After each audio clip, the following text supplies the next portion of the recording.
Hi Gemini, it's Jenny here with your January tarot horoscope. So we're just going to be pulling a single card for you for January of the new year, and Happy New Year, by the way. So yeah, we're just going to see what's going to come up for you. The first 2/3 of the month is Capricorn season, and then towards the end of the month we'll be rolling over into Aquarius. So we're going to see what comes up. I'm going to take that card for you. Okay, Gemini, what do we have? We have the Seven of Coins reversed. So this is what it looks like the right way up. So we have this sort of painted figure, not super distinct, in the center. And around him, we've got like almost the shape of a head or a brain kind of up there. And he's got all these cups in his hands. And inside each of the cups, there's a different thing here, except for the top one that's empty. And it came out upside down like that, okay? So we're going to see what the Seven of Cups has for you today. Okay, Seven of Cups. Live your dream. This card stands for having reached a new peak of development. Worlds beyond imagination open up. We dance with our dreams and are victims of ever-changing illusions. The card shows the resurrection scene from the Eisenheim altarpiece by Matthias Grunwald. It is also a picture puzzle showing man as master, sculptor, and creator of his desires and needs. The central figure is framed by the outline of a big head. Maybe it's all in your head. Is reality only a figment of your imagination? Is your life lived purely symbolically? The Seven Cups are fashioned after the Rider-Waite tarot deck. Their contents are drawn rather sketchily, emphasizing their symbolic character. The Seven Cups represent the promising yet deterrent character of gifts and presents. The head evokes not only beauty, but also vanity. The tower-like castle represents might and greatness, but also arrogance and loneliness. Pearls and precious gems speak for themselves as objects of beauty, but also point to a passion for grandeur. The next cup contains a laurel wreath symbolizing success or futility, a funeral wreath or the laurels of victory. The dragon stands for the forces of the underworld, which could devour you or bring you luck. The serpent represents not only wisdom, but also falseness and base instincts. The seventh cup is empty, hinting at new possibilities or chances missed. There is nothing left but to fathom the depths of your own needs and personal goals. Sometimes your greatest longing and most unrealistic yearning turns out to be the most appropriate desire.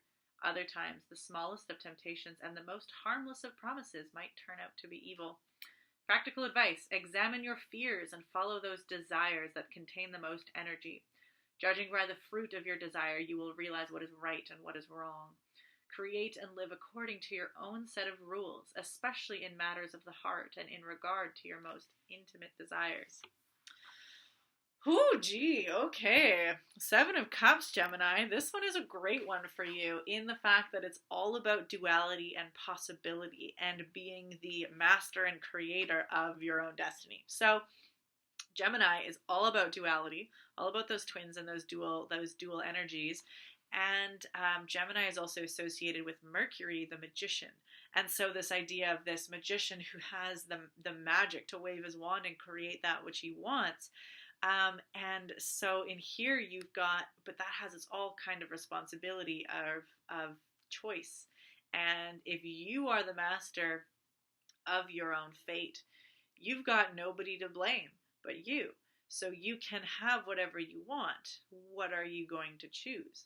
Every choice we have has this dual nature. All of these cups that we can drink from, it has both those seeds of both good and bad, success, failure, pleasure, pain, fear, desire in each of those choices.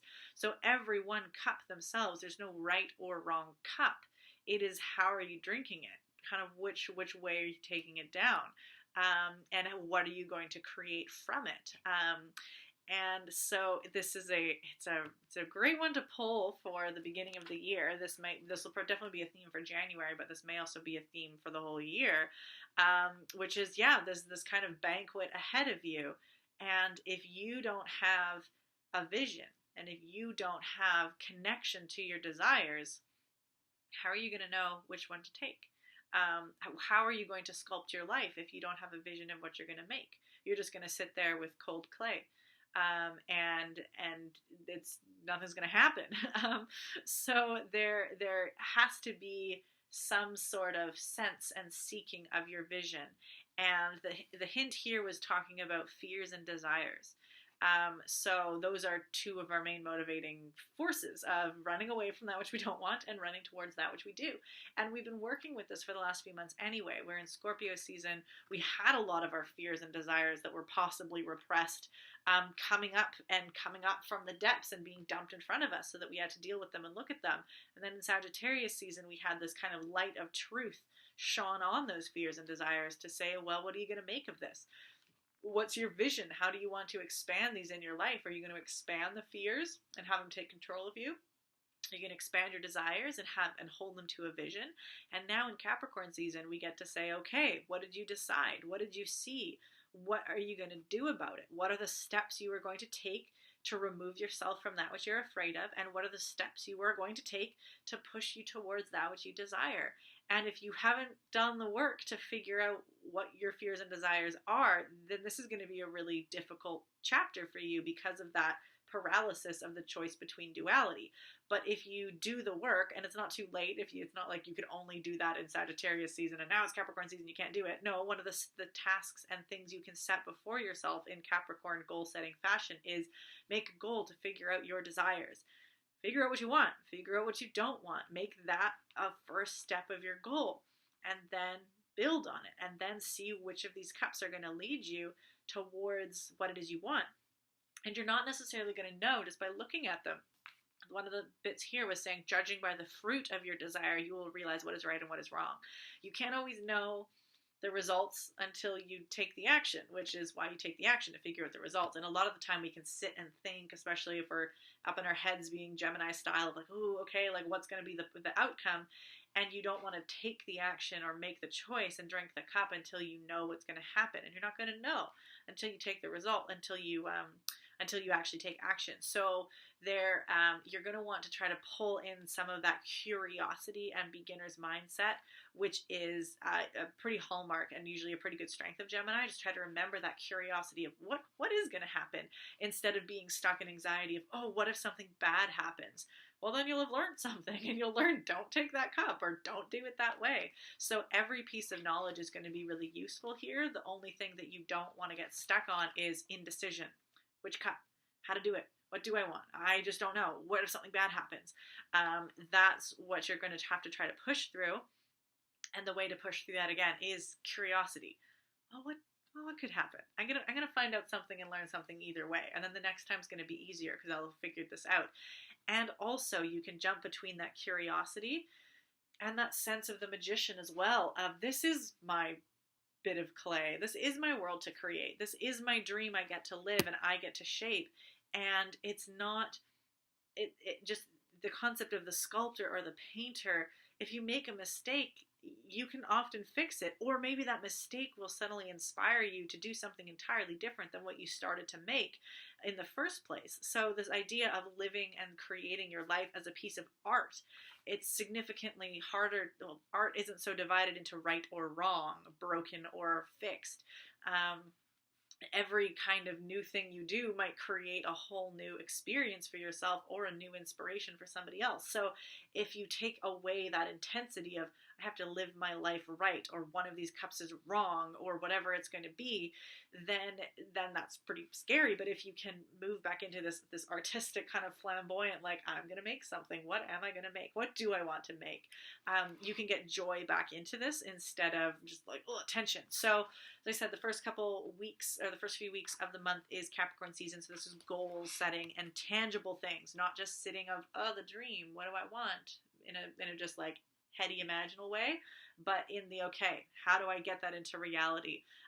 This might feel a bit challenging for you as an earth sign, which is very like, light, lots of in the head, lots of thinking, great at thinking, but taking the actual tangible step into action and like sticking to a plan is maybe a bit challenging. So you don't have to build a rigid plan. You can also have a couple things on the go if you like bouncing back and forth between a couple things. So like having a few, like, yeah, you don't have to stick to one goal.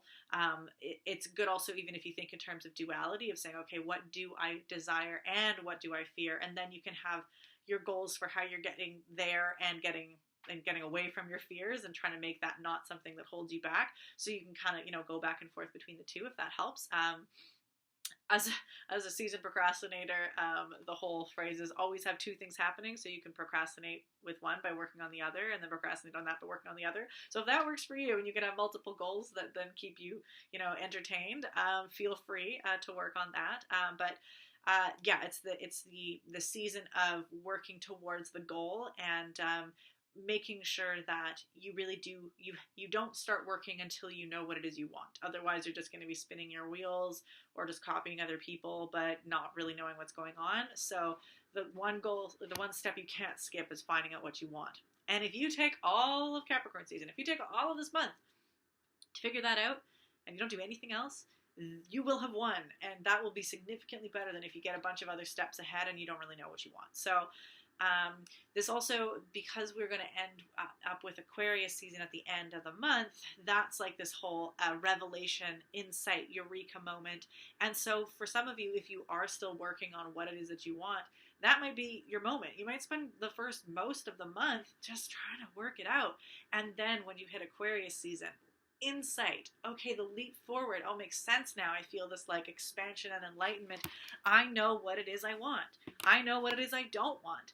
And then you can ride that energy into, okay, like, and now we can move for it. So suddenly those cups ahead of you and all of these things in front may take on a new light once you've received that inspiration. So, but it's not going to just like happen overnight. So try to have that patience and that faith that if you do put in those questions, those serious examinings of what your desires are, you are going to find an answer. Just have patience. And then once that artistic kind of inspiration hits, then you're going to be able to create so much in your life, and it's going to mean something. It's not just going to be symbolic. It's not just going to be, a picture copying somebody else's life, and it's not really tangible. And it's also not just going to be, again, this whole thing in the head here. This big head is, you can have all the best plans and intentions in the world, but if you don't do anything about it, it is just in your head.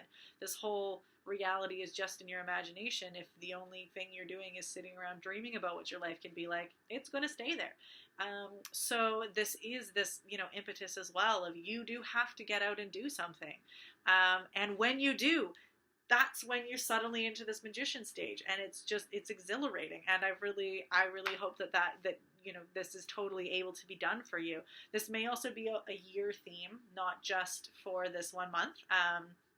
So this whole like master sculptor, especially if these are big dreams, of course, depending on your goals, this might be like a short-term goal that you really can bang out in a month.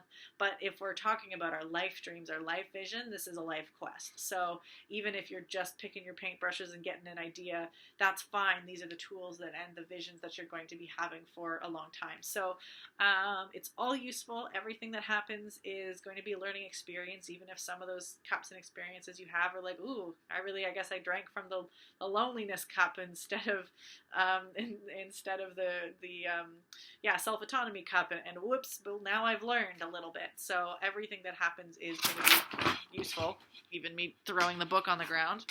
It's all going to be useful. So best of luck for you this month, Gemini, and yeah, I hope for you all the best in the new year.